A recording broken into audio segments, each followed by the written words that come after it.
estamos estos domingos, Hebreos capítulo 11. Hebreos capítulo 11. Hebreos capítulo 11. Hoy nos toca el versículo 7. Estamos estudiando acerca de los héroes de la fe, de los héroes de la fe. Estamos hablando del salón de la fe, no el salón de los famosos, sino el salón de la fe. Sí, de estos famosos, me puedo corregir, creo que podemos decir el salón de los famosos de la fe.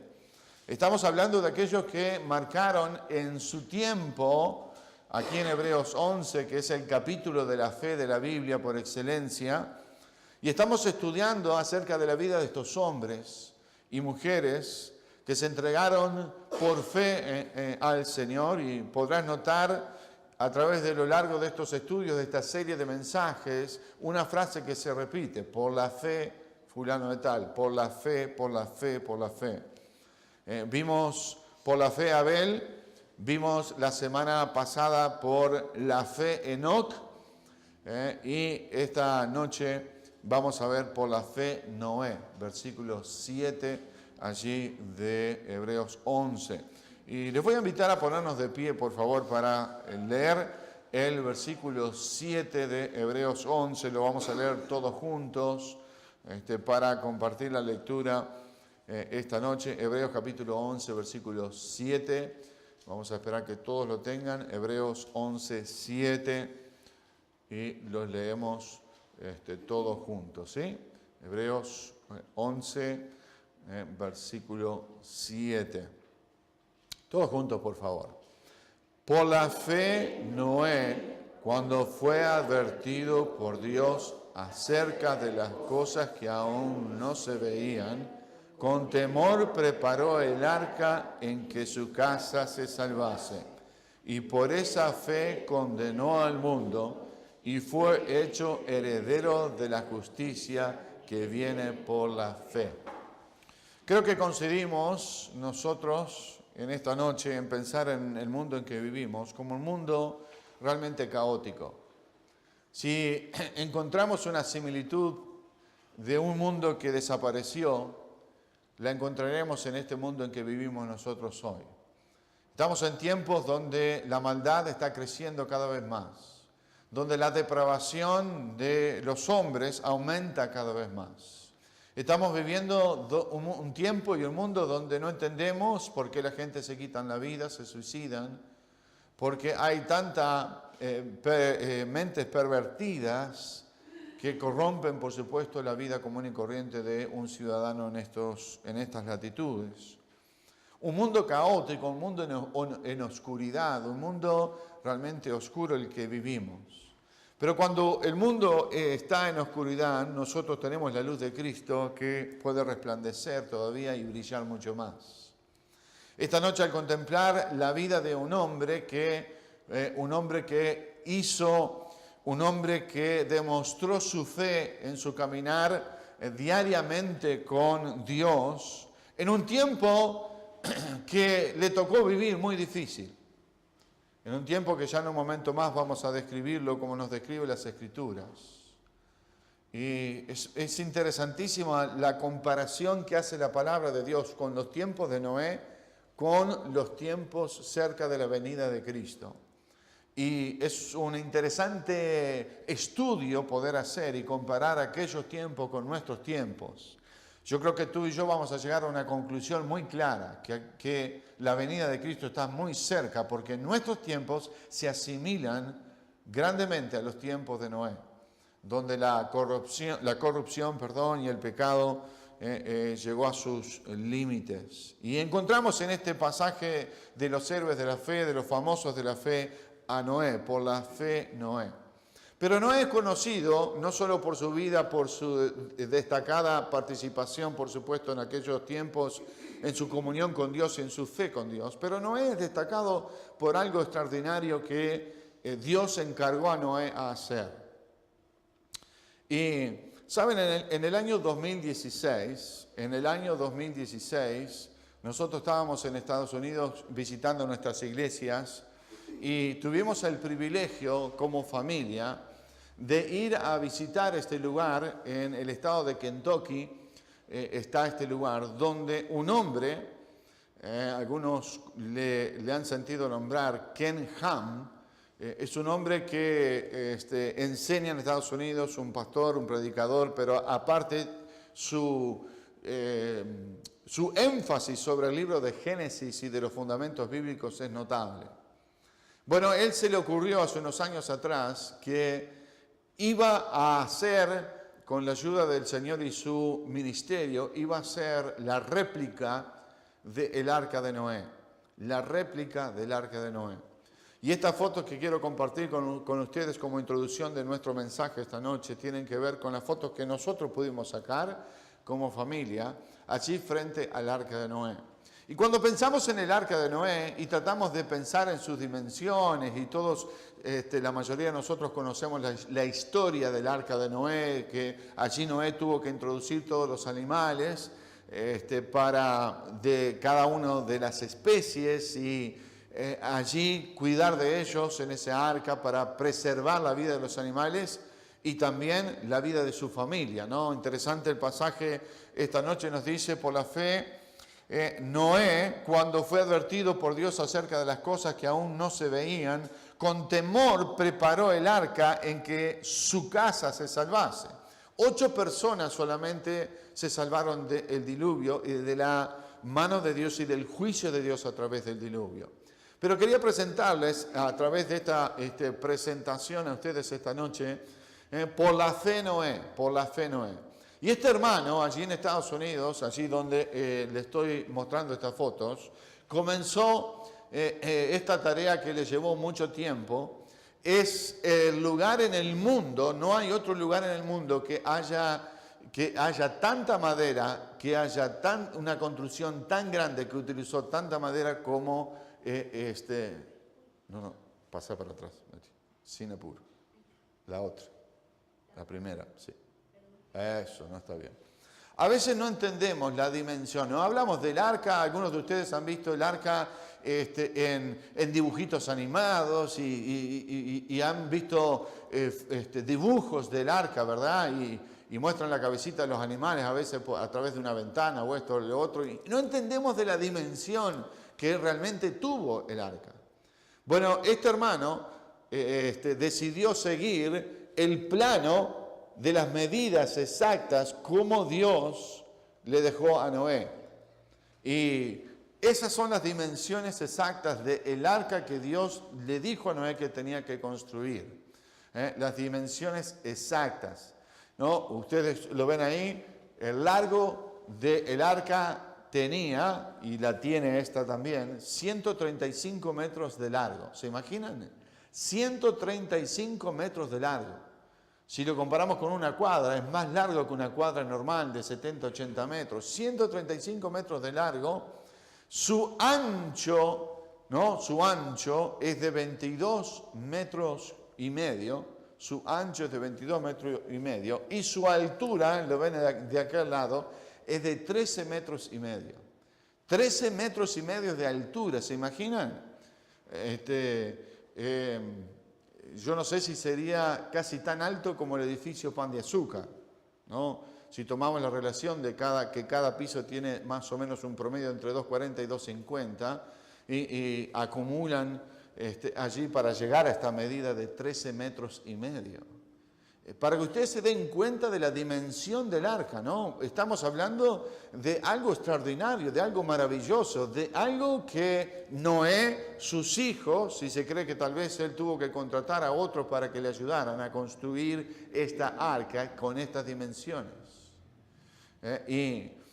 Interesantísimo porque luego, ahora sí Meli pasa, luego allí dentro de aquel arca y de esta arca que este hermano construyó, puso allí de distintas formas cómo sería el interior, porque no hay descripción bíblica del interior del arca, solo sabemos que el arca tenía 3 pisos, tenía una ventana arriba, una puerta abajo donde entraban los animales y Noé, aquí esta foto simplemente le está tratando de mostrar la profundidad, el ancho, las cosas que allí se veían en el arca, la otra solamente.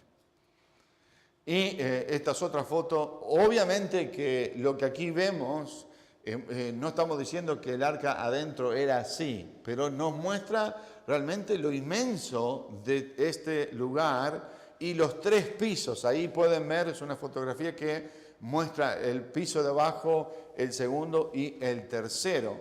Y ahora vamos a la otra, Mary.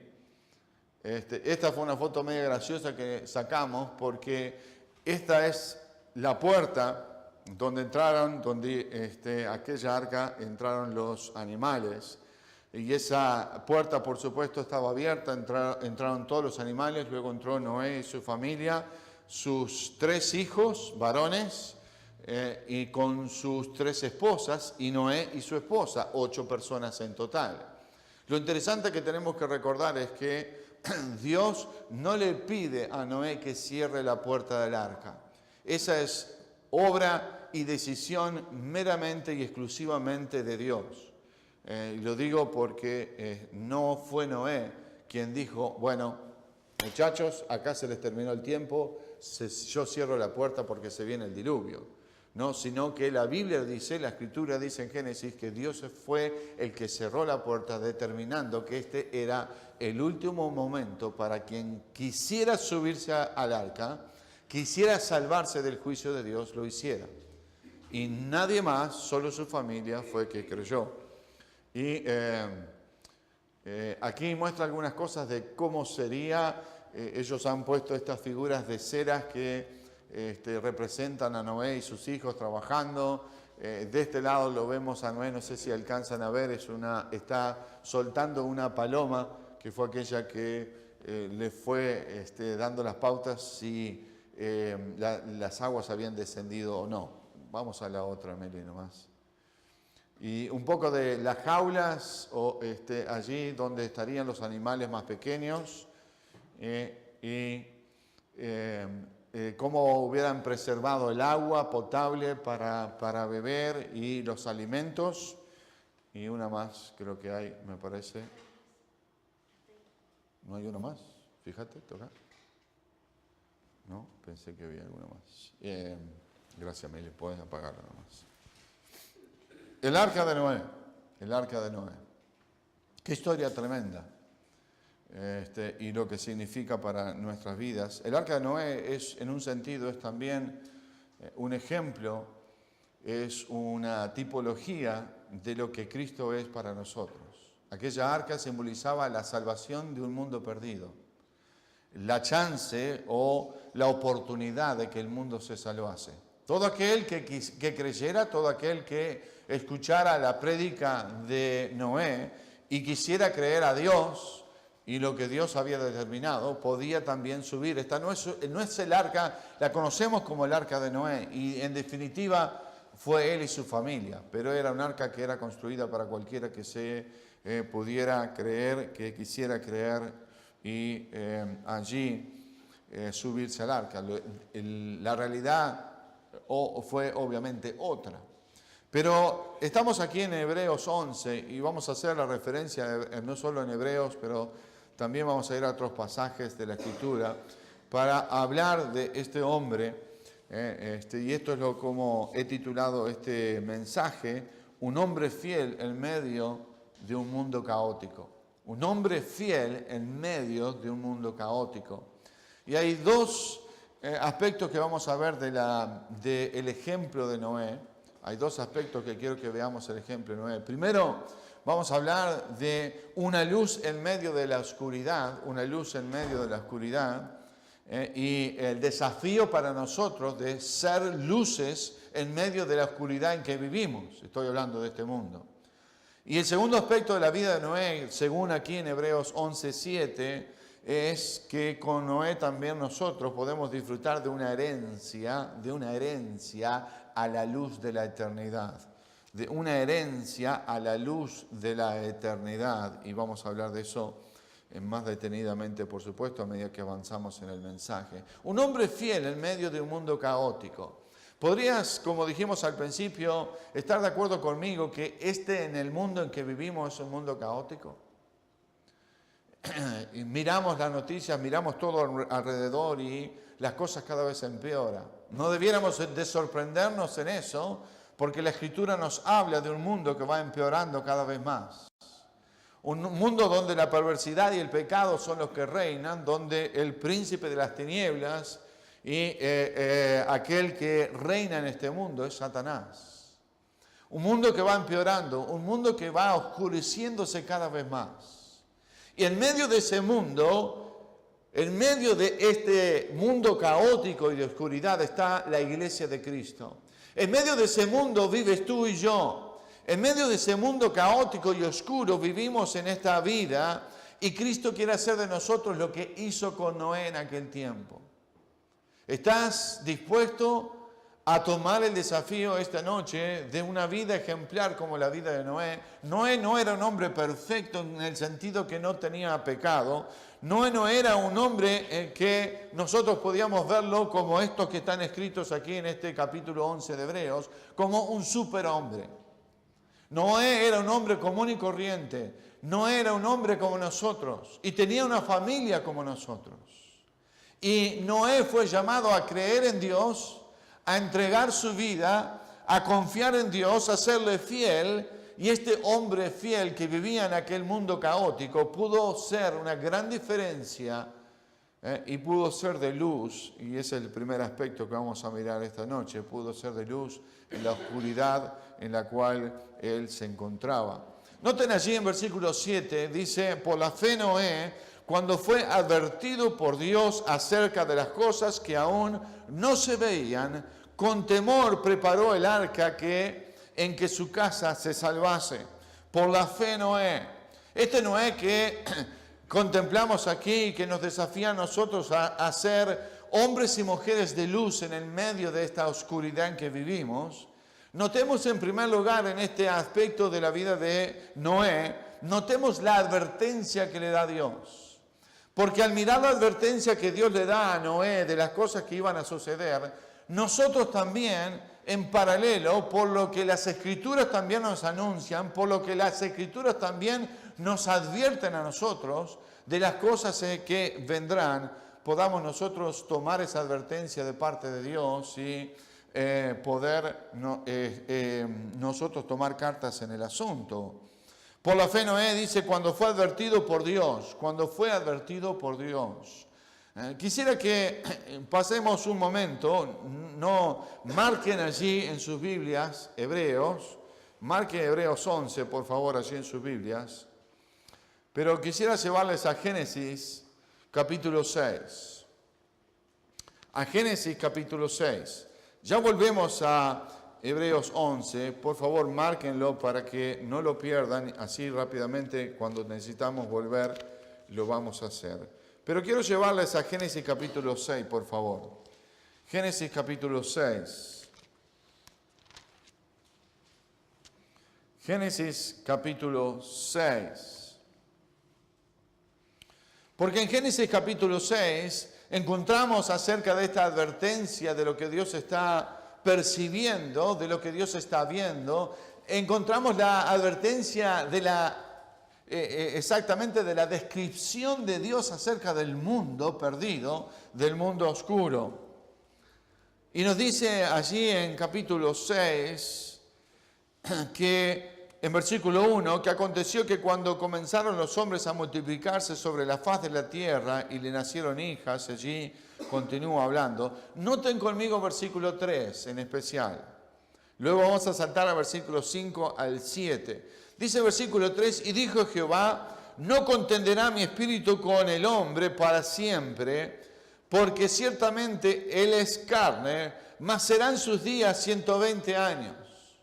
Dios está diciendo en otras palabras, y lo vamos a ver en el contexto de los versículos siguientes, Dios está diciendo, yo no voy a tolerar el grado del pecado y la maldad del hombre como está en este momento o en aquellos momentos en el tiempo de Noé.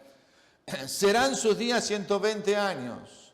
Dios está diciendo, yo voy a extender mi misericordia sobre este mundo por 120 años. Por 120 años van a tener la oportunidad de convertirse, de arrepentirse. Por 120 años van a tener ese privilegio de extender la misericordia de Dios sobre este mundo. Noten ahora lo que dice en versículo 5. Y vio Jehová que la maldad de los hombres era mucha en la tierra y que todo designio de los pensamientos del corazón de ellos era de continuo solamente el mal. Y se arrepintió Jehová de haber hecho al hombre en la tierra y le dolió en su corazón. Y dijo Jehová, raeré de sobre la faz de la tierra a los hombres que he creado, desde el hombre hasta la bestia y hasta el reptil y las aves del cielo, pues me arrepiento de haberlos hecho. Y esta es una expresión que el mundo, aquel mundo, lamentó muchísimo. Lamentó es una forma de decirlo, porque realmente fue Noé y su familia nomás. Pero lamentamos nosotros que el mundo haya llegado, como en los días de Noé, donde Dios se arrepienta de habernos creado. ¿Te imaginas eso, lo que significa? Ahora quiero que ustedes noten conmigo una expresión que vamos a hacer un contraste en este momento, aquí en este pasaje. En versículo allí 5 nos dice una expresión que vamos a contrastarla con otra expresión de las Escrituras. Dice, y vio Jehová, y vio Jehová. Y vio Jehová, ¿qué es lo que vio? Que la maldad de los hombres era mucha en la tierra y que todo el designio de los pensamientos del corazón de ellos era de continuo solamente el mal. Y vio Jehová, y vio Jehová. ¿Qué pasó desde capítulo 1 de Génesis en la creación de Dios en todas las cosas? En la creación de Dios en los 6 días literales, los primeros 6 días de la existencia de este mundo. Dios es eterno, no tiene principio ni fin. Y podemos mirar a Dios en la eternidad, en el pasado. Pero como planeta Tierra y como universo, hay un día que fueron creadas todas las cosas. En realidad estoy hablando de 6 días, en las cuales Dios creó. Con el poder de su palabra fueron creadas todas las cosas. En 6 días literales de 24 horas, Dios creó en esos 6 días todas las cosas que existen en este universo. Ninguna otra, sino todas. Ni ninguna faltó, sino todas. Ahora, qué contraste con la observación de la visión de Dios, de lo que Dios contempló de este capítulo 6 y versículo 5. Y vio Dios que la maldad de los hombres era mucha en la tierra. Qué contraste con otra visión, y quiero llevarles a capítulo 1 de Génesis, simplemente para mostrarles también otra expresión que habla de lo que Dios vio. Sigan conmigo este ejercicio, rápidamente lo vamos a hacer. Luego, si ustedes quieren marcarlo en su Biblia, se los recomiendo. Versículo 4. Y vio Dios que la luz era buena. Noten, y vio Dios que la luz era buena. Luego, versículo 10. Y vio, al final, y vio Dios que era bueno. Versículo 12. Al final, y vio Dios que era bueno. Versículo 18. Y al final también, y vio Dios que era bueno. Versículo 21, y dice ahí también, y vio Dios que era bueno. Y en versículo 25 dice, y vio Dios que era bueno. Y en versículo 31, ahora después de haber hecho todas las cosas, y noten, si ustedes contaron o marcaron, versículo 4, versículo 10, versículo 12, versículo 18, versículo 21 y versículo 25. 6 veces, porque está hablando de los 6 días de la creación. Después de cada día que Dios hizo cada cosa, o las cosas que en ese día creó, el resultado de la observación de Dios era que era bueno, porque obviamente procedía de su mano y del poder de su creación. No podía ser de otra manera. Pero cuando contempló toda la creación, en versículo 31, y vio Dios todo lo que había hecho, y he aquí que era bueno en gran manera, y fue la tarde y la mañana del día sexto. En el día sexto vio Dios que era bueno en gran manera. así como encontramos la expresión de la observación de Dios de aquel mundo que había creado, de aquel universo que había creado, y su expresión 6 veces fue, vio Dios que era bueno, y cuando contempló todo lo que él había creado, dijo que era bueno en gran manera. ¿Qué sucedió entre capítulo 1 y capítulo 6? Cuando ahora la expresión de versículo 5 nos habla de una expresión de contraste total de lo que era bueno antes que el pecado entrara al mundo, antes que Adán y Eva pecaran y desobedecieran a Dios. Después de las consecuencias de su pecado, Dios llega a la conclusión en capítulo 6 y su conclusión no es la misma. Y hay un contraste total entre lo que fue la visión de Dios después de su creación y la maldad del hombre y el pecado del hombre aquí en el capítulo 6 y versículo 5. ¿Lo vieron?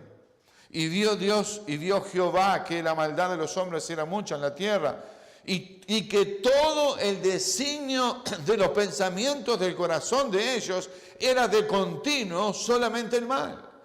Y yo quiero decirles, hermanos, que hoy en el mundo en que vivimos hay hombres y mujeres que están de continuo pensando solamente el mal. Y si ustedes no me creen y creen que estoy exagerando, simplemente esta noche pongan las noticias y verán que es así. Vivimos en un mundo caótico, en un mundo oscuro, donde esta semana celebramos la Semana Santa, celebramos la crucifixión de Cristo, la muerte de Cristo, el sacrificio de Cristo, el derramamiento de su sangre preciosa para limpiarnos de todo pecado, que celebramos el próximo domingo la resurrección de Cristo. Él vive para darte vida y vida eterna, para rescatarte a ti de este mundo perdido, de este mundo, si me lo dejas decir de esta manera, podrido. Y vio Dios, y vio Dios, y vio Jehová que la maldad de los hombres era mucho. ¡Qué contraste! Estoy seguro, absolutamente seguro, que Adán cuando pecó contra Dios, cuando desobedeció de aquel único árbol en el huerto, de aquella única prueba que tenía, de todos los árboles del huerto vos podés comer, Adán, pero del único árbol, el único en el medio del huerto, de ese no comerás, porque ciertamente el día que comieres morirás. Dijo Dios a Adán. Y como sabemos, la tentación de Satanás a través de la serpiente y la decisión de Adán y de Eva y de Adán de desobedecer. Nunca en sus corazones pensaron que si desobedecían a Dios como Dios les había advertido, nunca pensaron de todas las consecuencias que traerían a su propia vida, pero estoy seguro que nunca pensaron que años después, cuando Dios describiera la maldad de los hombres, Adán y Eva nunca pensaron que su propio pecado iba a llevar a tal punto, a tal degradación, generaciones posteriores, que Dios tuvo que decir, me arrepiento de haber hecho al hombre. Me arrepiento de haber hecho al hombre. Qué tremenda y dolorosa conclusión para Dios. ¿Saben? Describimos eso acerca de Adán y Eva, que nunca tal vez pensaron en las consecuencias de su pecado, estoy seguro que no. Nunca pensaron que generaciones posteriores después se iban a desviar de tal manera como la que encontramos aquí en Génesis 6. Pero lo cierto es, y verdadero es, que tú y yo cuando pecamos contra Dios, tampoco pensamos que van a haber consecuencias tan severas. Porque tu pecado y el mío tienen consecuencias. Y de las consecuencias no podemos escapar. Es solo por la misericordia de Dios que somos salvos, por su gracia y misericordia y por la obra de Cristo. Pero nuestras decisiones siempre tienen consecuencias, hermanos. Y no creas, ni por un momento, los ejemplos están aquí en la Escritura. Los ejemplos tú los tienes al lado en tu familia, tal vez, en el vecindario, en el barrio, en el lugar donde trabajas, en el lugar a donde vas. Los ejemplos los tenés en las noticias que lees o que ves. La maldad del hombre, el pecado del hombre y sus consecuencias. Y en medio de todo esto lo encontramos a Noé, un hombre que Dios le advirtió de este juicio que iba a venir, de esta maldad. Y quiero simplemente compartirles algunas cosas acerca de la maldad del hombre de aquel tiempo. Su pecado era un pecado arraigado, como ya lo describimos. Y vio Jehová, esta frase que nos lleva a ese contraste que ya les compartí de Génesis 1. La invasión del pecado llevó al planeta de una bonanza extrema. Escuchen esta expresión, la invasión del pecado llevó al planeta de una bonanza extrema, Génesis 1, a una perdición extrema, Génesis 6. De una bonanza extrema a una perdición extrema.